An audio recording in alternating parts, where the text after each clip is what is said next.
Hey y'all, I wanted to do a reading wrap up for the books I've read so far this year. And I'm on my lunch break at work during a tornado warning. There's supposed to be like isolated tornadoes. So if my car just spins off, know that it was to give you book reviews. But it shouldn't take too long because unfortunately some of the books I read at the beginning of the year, they're kind of forgetful. They were okay. But I do have a 5-star. So first I had to write down the authors. The Butcher and the Wren by Alana Urquhart. I did this on audiobook. This was a book about a forensic pathologist, Dr. Wren Muller. I remembered Wren. And it's basically one of those, there's a killer, a serial killer, and it's kind of starts targeting her. Honestly, I didn't love it. It was good writing. And I think it's going to be a series too, it seems like. But if you like CSI, that kind of stuff, you would love this book. I'm just not really into the CSI kind of stuff, so it just really wasn't for me. I won't continue the series, but I don't regret reading it. Next up, I have The Hitchcock Hotel by Stephanie Warble. This one was on audiobook too. I've been doing more crafting, and whenever I do a lot of crafting, I listen to a lot of audiobooks. So this one was about a man named Alfred who runs a Hitchcock hotel, and he invites some of his past friends to stay, and he kind of has a vendetta, I guess you could say, for that. I liked this one. I think I would have enjoyed it more if I was a huge Hitchcock fan, because I feel like there was Easter eggs everywhere that I didn't really fully get. So if you love Alfred Hitchcock, I think you should give this one a try. And I do remember I did kind of predict what the vendetta was about, but again, I don't regret reading it. It was a good listen.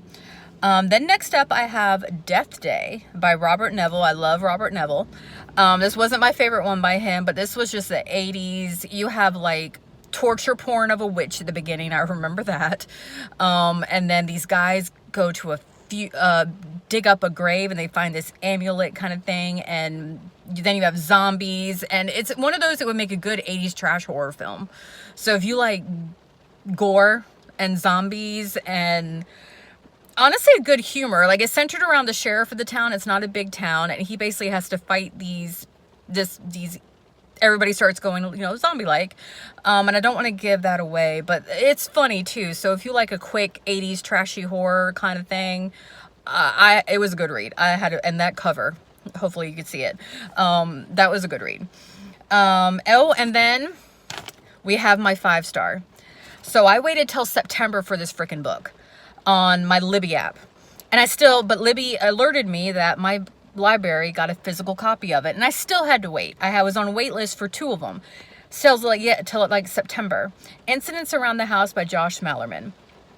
That one was really, really good. And there was a lot of hype around it, which is probably why I had to wait so long. And for me, it lived up to it.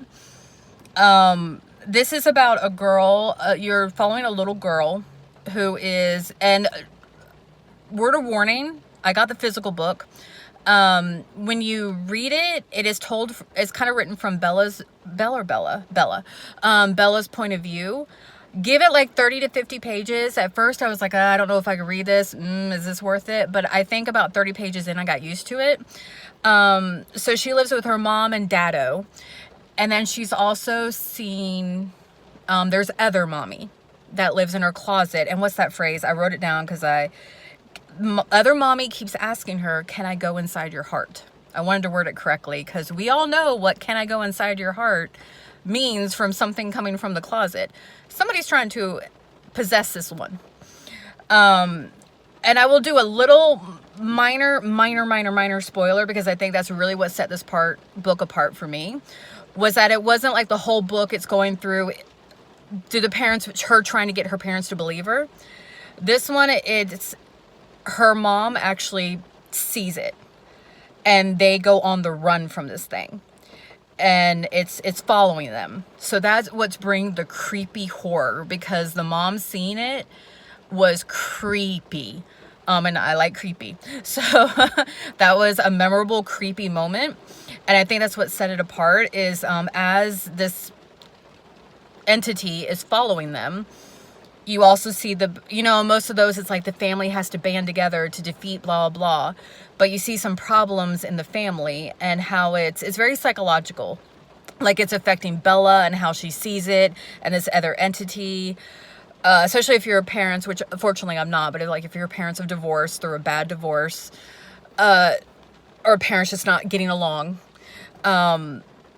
It's really, really good, and it lives up to the hype. I highly suggest that you read it, but the creep factor was on point. Let's see, what else do I have? Oh, and then I'll do this one actually first. So The Camp by Nancy Bush. I didn't really like this one. It was okay, but it was kind of, and I'm glad because I did hear some really, really good things about it. So I'm like, was it just me? It's just basically about a summer sleepaway camp and it seems like something bad happened there that involves around the mist. And I love scary stories that involve around the mist. And so, but like there's so many characters, because then you have this thing happens at the beginning, and then there are like 3 girls who kind of know what happened, and they grow up and they come back to camp, and you would think it would just be kind of, but no, it's like their children are also counselors at the camp, so they go back, and then it's not all just centered around the camp. There's other stuff going on outside the camp. It's almost like there was just so much going on and so many characters. I couldn't really connect with anybody, and the killer wasn't really that, it just wasn't worth it. So I didn't really enjoy it, unfortunately, but there were plenty of people who did. So, and the writing was not bad. It was just the story. I just didn't connect, and it was just too many characters and nothing really stood out. So yeah. And then what do we have next? Here One Moment by Leanne Moriarty. So this one was a blind date with a book. I had mixed feelings about this one, but in the good point of view. It's like a 400 or 500 page book, and it's about a woman who, these people board this plane, kind of Final Destination kind of feeling or whatever, but she basically goes to almost every single person and tells them the age they're going to die and how they're going to die. And you follow throughout the rest of the story. Her name is Cherry, her background, and basically what happens to these people. So, and some of the chapters are really short. So it's good because it didn't feel like 400 or 500 pages. I got through it pretty quick. But it's one of those thinking books, kind of like the butterfly effect. Like if someone told you, like, number one, would you want to know? Which I do think was kind of messed up. She told people were like, whoa, wait, I don't know. I don't want to know when I'm going to die. But she kept going.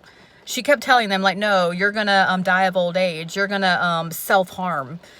Like, can you imagine if you don't have any of those kind of thoughts and someone telling you you're going to self-harm? That's a little... And then she tells one woman with their child that her child is going to drown.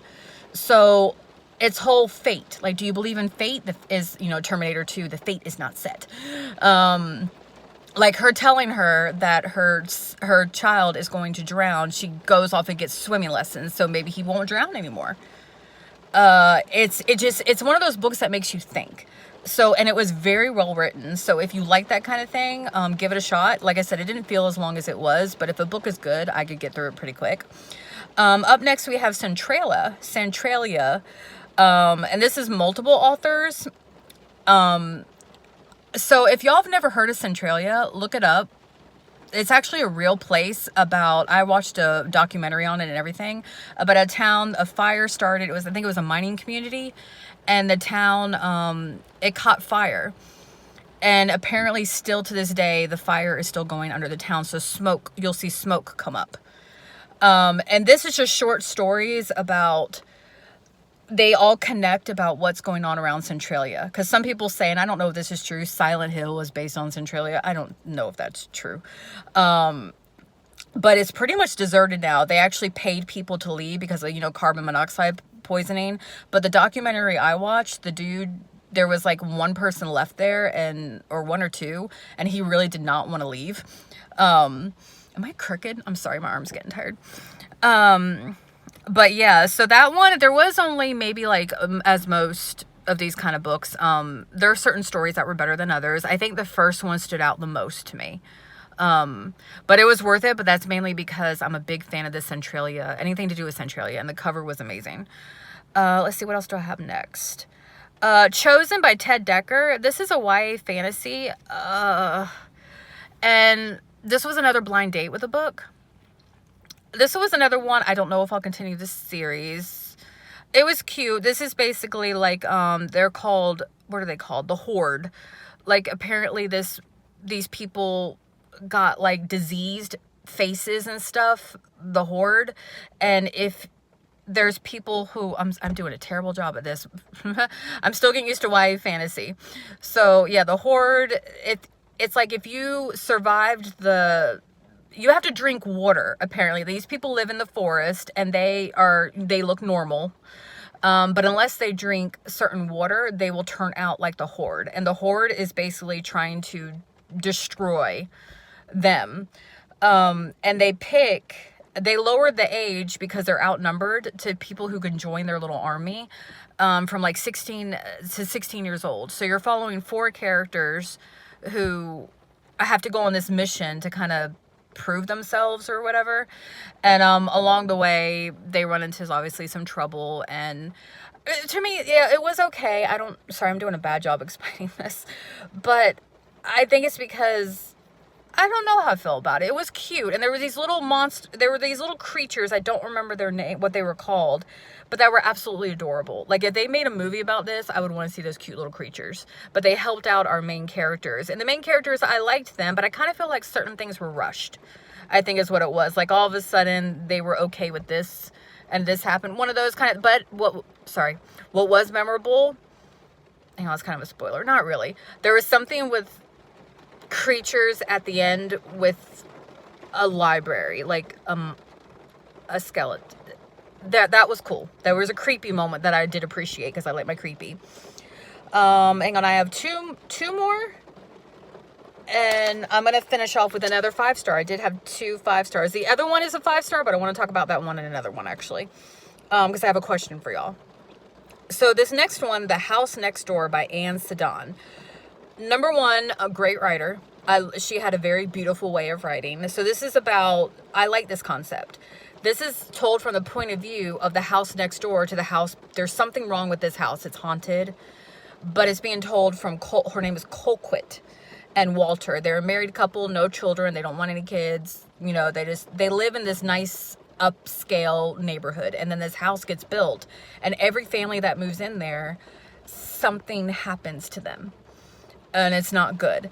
But see, I kind of want to call this my Britney Spears bald head or the Miley Cyrus foam finger book, because it's not like anything extremely paranormal. It's one of those horror books where it's like, is it paranormal or is this just psychological? But because when this stuff happens, it's kind of like they're going about their life, and then something happens kind of out of nowhere. She's just having a Miley Cyrus foam finger. These families that there's bad stuff happens, but then there is some things where it's like, no, that is definitely paranormal. So I liked that, and I do recommend if you like that kind of thing. Like I said, she had beautiful writing. I actually do want to look up one of her books to see if maybe. And this takes place in the 70s, and read the comments on Goodreads if you were easily triggered by certain things. You may not want to read this, but I don't want to say them on here. I was okay with everything, because I look at it from another point of view, but again, I don't want to say that on here. So just go into this with some triggers and look at the Goodreads comments. And my last one, which is a 5-star, this was so good. This one and Incidents Around the House so far this year have just popped into my head. And here, one moment. Dead of Winter by Darcy Coates. I am getting to where I do love Darcy Coates. Some of hers are a little weaker than the other stories, but this one takes place, her name was, I always want to call her Christina, it's Krista. She goes on to the Rocky Mountains with her boyfriend to go on this trip in the snowy wilderness and stuff. And of course, they're on this bus with these other people, and something happens to the bus, and actually, I don't think this is a spoiler because I want to say it's in the description. So their guide is found decapitated, in his head is stuck in a tree. And it goes on from there. Like, are they being hunted? They have to take shelter in kind of like, this cabin or whatever where they find and also her description of, I don't know if y'all have ever seen or heard about, when someone gets frostbitten, that's just watching your limbs or fingers or whatever just die, like when you get frostbitten. Ugh. Ugh. This one was really, really good. And I would love for this to be a movie, but if you are a Darcy Coates, even if you're not, Dead of Winter by Darcy Coates, this would be a great winter read. I read it I think I read this in February. Either way, it was kind of snowing around here. It was cold weather, so I was like, I'm gonna read Dead of Winter. I actually would want to reread this during winter time because the chase scenes, the decapitation, this was just a great horror read. This is one of my favorites by her, and I've read quite a few. But the characterization was great. I actually did guess who the killer was, and then I got sideswiped. I was like, maybe I was wrong, and then a fake out. But I love that kind of thing. I'm like, wait, I was wrong. No, wait, I was right. No, wait, I was wrong. I was right. So the Dead of Winter was an absolute great time. I think I have to go back to lunch. So sorry if this was a bit rushed, but, yeah, let me know what y'all have been reading if you've read any of these, and I look forward to talking to you soon. All right, bye.